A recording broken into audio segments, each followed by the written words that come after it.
सम्मानित साथियों को मेरा सादर जय भीम नमोदय संगम नमामि। साथियों, पिछले 17 महीने से एक मैसेज सर्कुलेट होता है कि बी द पीपल समर संघ की ऑनलाइन मीटिंग। ये मैसेज हमें तमाम व्हाट्सएप ग्रुपों पर मिल जाता है। हम मैसेज देखते हैं और इग्नोर करके आगे बढ़ जाते हैं।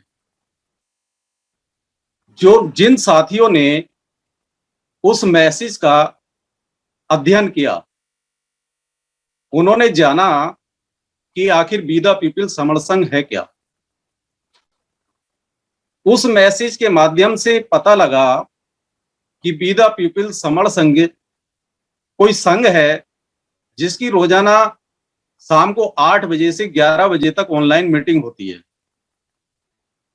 उन्होंने उस मीटिंग को ज्वाइन किया और जाना कि 8 बजे से 11 बजे तक आखिर पोर्टल पर होता क्या है। उन्होंने जाना कि 8 बजे से परिचय का सत्र स्टार्ट होता है और ये 9 बजे तक चलता है। उन्होंने देखा कि 9 बजे से 10 बजे तक जो समर संघ का कंसेप्ट है, तो समर संघ के जो प्रवक्ता लोग हैं उनके द्वारा कंसेप्ट बताया जाता है। उसके बाद 10 से 11 बजे के सेशन में उन्हें पता चला कि फिर जो क्वेश्चन आंसर्स या कुछ डिस्कशन वगैरह होता है और लगभग 11 बजे मीटिंग को बंद कर दिया जाता है और फिर अगले दिन उसी क्रम में 8 बजे से 11 बजे तक दोबारा से मीटिंग की जाती है। और यह सिलसिला पिछले 17 महीने से लगातार चल रहा है, बिना किसी रुकावट के, बिना किसी गैप के, विदाउट एनी इंटरप्शन। तो दोस्तों, ये बी द पीपल समर संघ आखिर है क्या, तो मैं बताना चाहूंगा। बी द पीपल समर संघ के प्रवक्ता होने की हैसियत से मैं यहां पर यह बताना चाहूंगा कि यह समर संघ एक संघ है और यह आज का बना हुआ संघ नहीं है। तथागत भगवान गौतम बुद्ध के समय से भी पहले से बना हुआ संघ है। ये हम यहाँ पर जो बता रहे हैं कि तथागत भगवान बुद्ध के समय से पहले से बना हुआ संघ है, तो दोस्तों बात सन 1827 के वसंत में मशहूर शायर मिर्जा असदुल्ला खान गालिब दिल्ली से कलकत्ता की यात्रा पर रवाना थे और कलकत्ता की यात्रा करने के बाद लगभग 6 महीने बाद वह बनारस पहुंचे। बनारस में वहां पर उन्होंने चिरागे दैर नामक एक शायरी लिखी। उस शायरी की कुछ कालजयी पंक्तियां इस प्रकार से हैं। उन्होंने पंक्तियों में क्या लिखा कि मैंने एक रात एक बहुत ऊंचे हुए संत से पूछा कि बाबा, अच्छाई और विश्वास, नैतिकता और प्रेम इस अभागे देश से पलायन कर चुके हैं। बाप और बेटा एक दूसरे का गला काटने पर उतारू हैं। भाई भाई लड़ रहे हैं। एकता और संघ की भावना खत्म हो गई है। दोस्तों गौर करना कि उन्होंने जो शायरी की जो पंक्तियां थी उसमें उन्होंने लिखा 1827 की बात यहां पर है कि भाई भाई आपस में लड़ रहे हैं, एकता और संघ की भावना खत्म हो गई है। इन अशुभ संकेतों के बावजूद आज तक कयामत का दिन क्यों नहीं आया? अंतिम घड़ी की विजय ध्वनि क्यों नहीं सुनाई देती? अंतिम विनाश का सूत्र किसके हाथों में है? तो दोस्तों, जो मैंने ये मिर्जा गालिब साहब का यहाँ पर जो चिरागे दैर उन्होंने शायरी लिखी थी, तो उसकी कुछ पंक्तियां बताई हैं। तो उसमें उन्होंने जिक्र किया है कि भाई भाई लड़ रहे हैं, एकता और संघ की भावना खत्म हो गई है। तो 1827 में लिखा कि एकता और संघ की भावना खत्म हो गई है। इसका मतलब उनके अनुसार यानी कि संघ पहले से था। एकता और संघ की भावना खत्म हो गई, इसका मतलब उन्होंने भी अध्ययन किया, उन्होंने भी जाना होगा, साहित्य पढ़ा होगा, किताबें पढ़ी होंगी कि एकता और संघ की भावना खत्म हो गई, इसका मतलब संघ पहले से था। और वही चीज यहां पर हमने बताई कि भगवान तथागत भगवान गौतम बुद्ध के समय से पहले से ये संघ था। तो वास्तव में जो हमारे पुरखे थे, हमारे जो पूर्वज थे, वो पहले से संघ में रहा करते थे। जो समय बीतता गया और भाई भाई आपस में लड़ने लगे, बाप और बेटे एक दूसरे का गला काटने पर उतार हो गए, या बहुत सारी परिस्थितियां रही कि हम कभी संघ के रूप में रहा करते थे, हम में फूट डाली गई, या बहुत सारी कारण रहे जिसके कारण जो संघ की भावना वो खत्म हो गई थी। अब हमारे कुछ विद्वान साथियों ने उन चीजों का अध्ययन किया, उस साहित्य का अध्ययन किया, उन किताबों का अध्ययन किया, उन चीजों को जाना, और इसे जो है, जो हमारा जो संघ था, तो समण संघ के रूप में, उस संघ को समण संघ के रूप में द्वारा से यहां पर लेकर आए। Necessity is mother of invention. तो दोस्तों, आज तक हमारे जो समाज में SC ST OBC का जो समाज हमारा है, तो बाबा साहब जो बहुत सारी जातियां पहले से थी, जिन उनको जो है SC ST OBC 3 पोटलियों में जो बांध कर गए थे।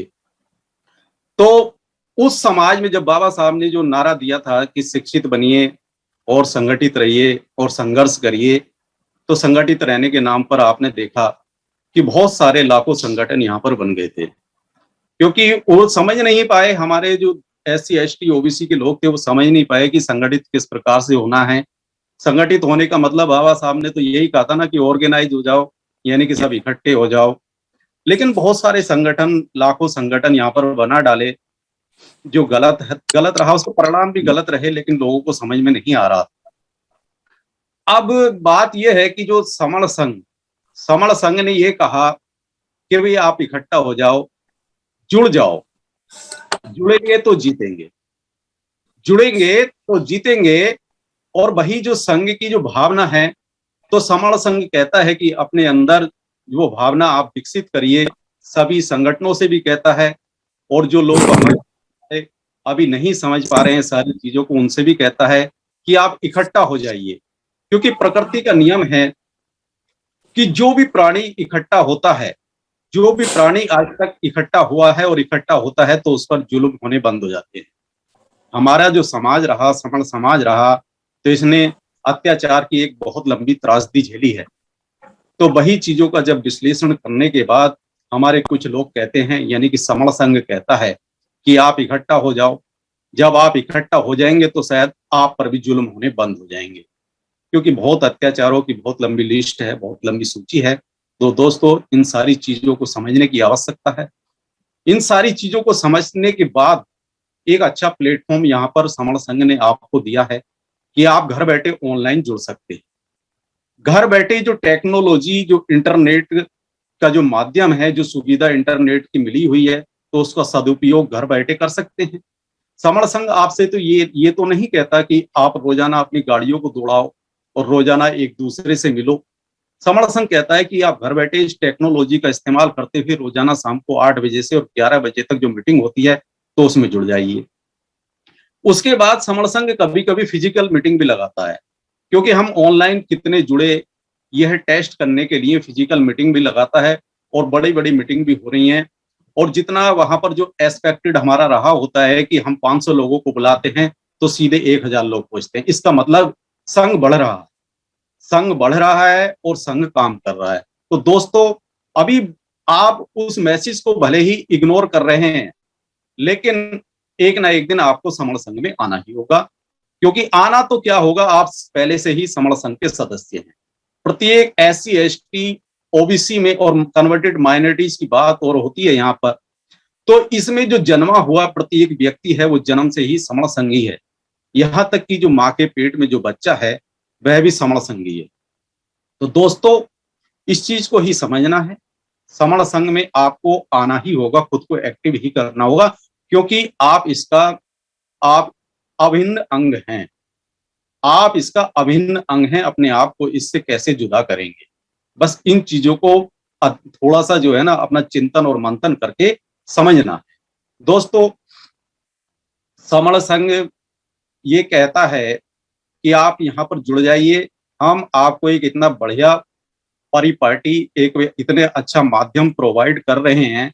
दोस्तों, जैसा कि आपने देखा होगा कि संगठनों में पदों की लड़ाई होती है, यहाँ पर जो है कोई पदों की लड़ाई नहीं है।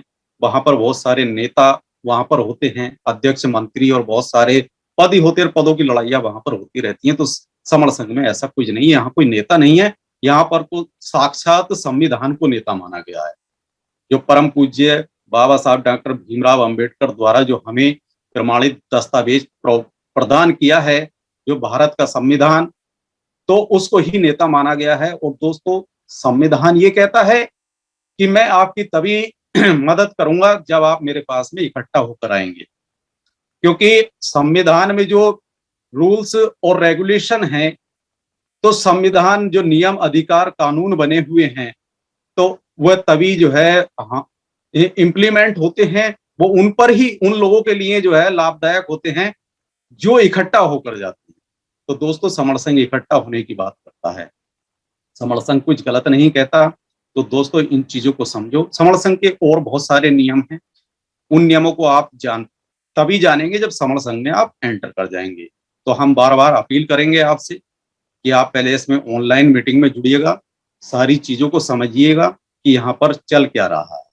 तो दोस्तों, यहाँ पर चल क्या रहा है यह जानने के लिए आपको इसमें आना होगा। और जैसा कि अभी मैंने बताया कि 8 बजे से और 11 बजे तक रोजाना ऑनलाइन मीटिंग यहाँ पर होती है। तो उस मीटिंग में जुड़ जाइएगा। अपने मोबाइल में जूम ऐप डाउनलोड कीजिए। अगर आपने नहीं किया तो सिंपल तरीका है कि जूम पर मीटिंग होती है, जूम ऐप डाउनलोड कीजिए और जो लिंक उसमें दिया होता है उस लिंक पर जाइए। आईडी पासवर्ड दिया हुआ है, तो आईडी पासवर्ड डालकर और आप इसमें एंटर कीजिएगा। एंटर करने के बाद में मीटिंग में आप सुनिए पहले, और उसके बाद अपना परिचय भी दीजिए। और परिचय का बड़ा महत्वपूर्ण सत्र होता है। और जब तक परिचय नहीं होगा तब तक एक दूसरे से कनेक्टिविटी नहीं बनेगी। यहाँ पर कनेक्टिविटी बनाने की ही बात होती है। यहाँ पर कहते हैं कि जुड़ेंगे तो जीतेंगे। ये तो निश्चित है कि जुड़ेंगे तो जीतेंगे। और एक चीज है, जब जब जुड़े, ये समण संघ ऐसे ही नहीं कहता है, ये इतिहास गवाह है कि जब जब जुड़े हैं तब तब जीते हैं। बहुत सारे उदाहरण हैं, उन उदाहरणों को आप पढ़िएगा। मैं एक दो उदाहरण बता भी दूंगा तो उससे क्या काम चलेगा। आप किताबें उठाइएगा, आप जो साहित्य, हमारे इतने सारा साहित्य है, उनका अध्ययन कीजिएगा। तो जब जब जुड़े हैं तब तब हम जीते हैं। समण संघ जो कहता है कि जब जब जुड़ेंगे हम तब तब जीतेंगे, तो दोस्तों ये बात सही है। यहाँ पर बस हमें करना क्या है कि हमें जुड़ जाना है। और जो नेशनल, हमारे जो पूरे नेशन वाइड जो लोग जुड़े हुए हैं इसमें, और इंटरनेशनल लेवल पर जो एनआरआईज हमारे समण भाई बहन रहते हैं, तो उनसे भी कनेक्टिविटी यहाँ पर बनती है। तो सबसे जुड़िएगा पहले, और जब आप जुड़ेंगे, सारी चीजों को जानेंगे, तो जो आपके अंदर जो प्रश्न हैं और आपकी जो जिज्ञासाएं हैं, तो मैं गारंटी देता हूं कि आप लगातार जुड़िएगा और सुनिएगा यहाँ पर, और समझिएगा कि तो आपके प्रश्न और जिज्ञासाएं जितनी भी हैं वो स्वतः समाप्त हो जाएंगी। तो दोस्तों, मैं ज्यादा ना कहते हुए बस फिर भी अपील करूंगा कि आप इसमें जुड़ जाइए और समझिए। धन्यवाद। जय भीम, नमो बुद्धाय, संगम।